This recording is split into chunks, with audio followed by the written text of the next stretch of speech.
वैष्णवी हगवणेच्या विवाह सोहळ्यात कसपटे कुटुंबांनी जी महागडी कार भेट म्हणून दिली होती ती कार बावधन पोलिसांनी जप्त केली आहे। याचाच आढावा घेतला आहे आमचे प्रतिनिधी चंद्रशेखर भांगे।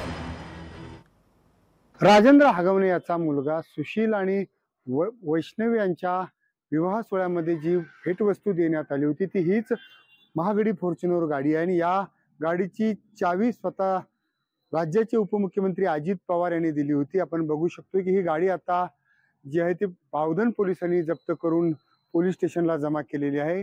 अत्यंत महागडी असलेली ही गाडी जी आहे ती आपण बघू शकतो या ठिकाणी आता पोलिसांनी जप्त केलेली आहे।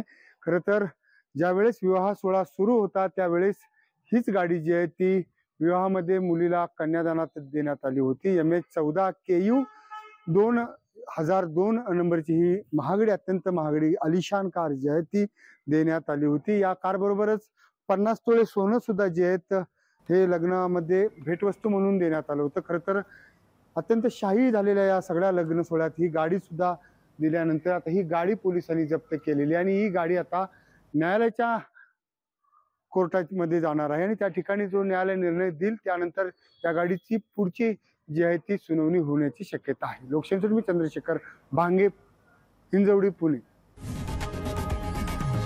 लोकशाही मराठी ऐका, पहा, जागरूक रहा।